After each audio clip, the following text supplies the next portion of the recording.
Olá, meus amores, tudo bem com vocês? Então vamos lá para mais um dia de aula. Hoje é quinta-feira, tá? Hoje é dia 6 de maio e hoje nós vamos ter duas aulas de língua portuguesa, uma aula de arte e uma aula de inglês. Na aula de língua portuguesa, vocês vão ter que reler, né, a crônica Comunicação, tá? Façam uma releitura para poder continuar fazendo as atividades do livro, tá bom? Não pode deixar de fazer as atividades do livro. Hoje vocês vão responder as perguntas da página 48 e também da página 49, tá bom? Então vamos lá? A conversa na narrativa, a fala e a escrita, tá? Bom, com exceção do primeiro, né, parágrafo, todos os outros são indicados e terminados pelo sinal de aspas. O que as aspas indicam nessa crônica? Né? Então, lembram que eu falei para vocês que nós estávamos usando aí, né, a aspas no lugar do travessão, né? Que era uma marcação assim diferenciada em um texto. Então, as aspas, elas estão marcando as falas de cada um dos personagens, tá bom? Depois, a número 2, né? A crônica que você leu foi construída pelo diálogo entre dois personagens, né? No caso, o vendedor e o comprador. Que fato dificultou o sucesso dessa comunicação? Então, o fato, né, do comprador ter esquecido o nome do objeto que ele queria comprar, né? 3. Compare estas falas dos personagens. Então, falas do comprador. Então, ele fala, olha, é pontuda, certo? Tem uma ponta assim, entende? Uma espécie de encaixe, entende? O negócio, entende, fica fechado. E as falas do vendedor. Bom, posso ajudá-lo, cavalheiro? Pois não. Sim, senhor. Infelizmente, cavalheiro. Bom, nas falas do comprador, o que mostra que ele se expressa de modo mais informal e mais espontâneo do que o vendedor, tá? Então, o que mostra? Bom, a palavra, né, a repetição da palavra entende, as expressões olha, certo, assim, né, como marcas próprias da fala espontânea do dia a dia, né? B, o que revela que a fala do vendedor é mais formal, mais cerimoniosa.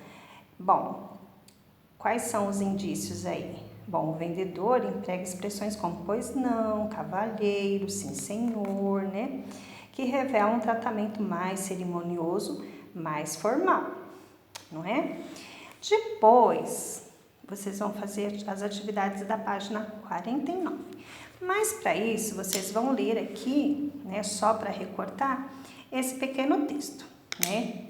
Então, aspas, para que elas servem? Elas são um sinal de pontuação, cuja finalidade principal é destacar alguma parte, né, de um texto, distinguindo-a do restante.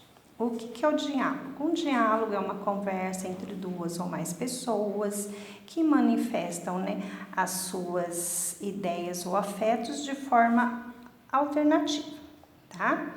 Linguagem formal. Então, vamos ver o que vem a ser a linguagem formal.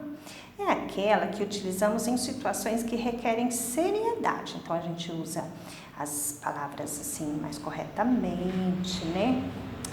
De uma forma assim, seguindo as convenções, né, da gramática, não é? A gente não vai falando de qualquer jeito. E a linguagem informal é aquela utilizada em contextos informais, né, descontraídos, de comunicação, nosso dia a dia, por exemplo, né? Às vezes a gente fala palavras de forma errada, né, pronuncia. Por exemplo, vou dar um exemplo, mulher, né, colher, né, que mais? Vó, vô, a gente sabe que não é assim que escreve, não é? A gente sabe que tem a maneira correta, a ortografia correta. Mas, né, na linguagem informal do nosso dia a dia, né, acabamos pronunciando palavras de forma errada, né? Também não usamos também a gramática corretamente, né? Às vezes não colocamos o plural certinho, né? Nós vai, né? Outro exemplo, nós vai. Então, nós colocamos aí o nós que é um pronome pessoal do caso reto no plural, e colocou vai, que é o verbo no singular. Então, totalmente errado, né? Nós vamos. Então, na linguagem formal, a gente tem que seguir várias regrinhas, né? Tanto de ortografia, quanto de concordância verbal e nominal, né? Então, a linguagem formal, ela é usada para construir textos, para a gente se dirigir, né, às pessoas mais formais, né? Numa reunião, numa entrevista de trabalho, né? E por aí vai. E já a linguagem informal a gente usa no dia a dia, dentro de casa, né? Às vezes com os amigos. A gente costuma não se policiar muito na hora de pronunciar determinadas palavras, nem fazer as concordâncias corretas, tá? Depois que vocês leram aqui, vocês vão fazer aqui as atividades da página 49, tá? Então, vocês vão descrever e apresentar, né, as características, as qualidades de algo de tal modo que se possa imaginar o que está sendo descrito. Então, releia esse trecho da crônica, né? Vocês vão ler, ó, isso que eu quero, né? Tem uma ponta assim, entende? Depois vem assim, assim, né? Faz uma volta, tá? E na outra ponta tem uma espécie de encaixe, entende? Tá? Então, esse é um trecho da crônica, né? Comunicação. E depois vem a questão A. Escolha a alternativa que melhor completa a frase a seguir. Podemos afirmar que a descrição feita pelo comprador é clara, o ouvinte entenderá perfeitamente o que ele deseja. Insuficiente e o ouvinte entenderá apenas parte do que ele deseja, ou confusa, e não é possível para o ouvinte, né, aquele que no caso é o vendedor, entender o que o comprador quer, tá? Depois tem a B. Ó, nesta fala, uma palavra dá a ideia de que o comprador faz gestos, né, para explicar como é o objeto. Né? Que palavra é essa? Grife-a no trecho acima, tá? Então, que palavra é essa? Então, é aquelas duas, né, que se seguem, né? Assim, assim, né? Então, vocês vão grifar lá no texto, tá? Aqui nesse texto. Depois a C. Ainda nesse trecho, que é esse daqui que nós estamos analisando, o comprador emprega várias vezes a palavra entende. Assinale a alternativa que melhor indica a finalidade desta repetição.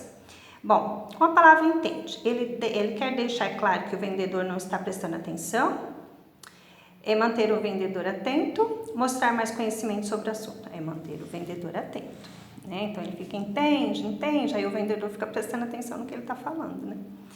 É como a gente fala na sala de aula. A gente não fala assim na sala de aula para vocês, entende, entenderam? Aí vocês arregalam o olhinho assim, a gente acha que entendeu, né? Bom, pelo menos a gente pensa que entendeu, né? Pois 5, relê esta fala do comprador. Pomba, né? Que cabeça minha, né? A palavra que escapou por completo. É uma coisa simples, conhecidíssima. Bom, circule as reticências empregadas no trecho acima. Aí vocês vão circular as reticências, porque nesse dele aí tá em termo, não se compreende o que ele quis dizer, né? Então o pensamento dele foi cortado, né? B, lê em voz alta o trecho, prestando atenção na expressão né? Assinale o que essa expressão acompanhada das reticências pode indicar. Bom, o que indica? Dúvida, né? Não é espanto, tá? Não é irritação, é hesitação também. Então, que ele não sabe direito o que ele quer, então ele hesita, né? Ele fica indeciso. A dúvida também, porque ele ainda não conseguiu se expressar, né, de maneira clara. Raiva, gagueira? Não. Né? As duas opções são hesitação e dúvida, tá bom? Então, vocês façam as atividades da página 48, 49, tá? Tenham uma boa aula. Qualquer dúvida é só mandar perguntinha no grupo. Beijo, tá? Tchau, até a próxima aula.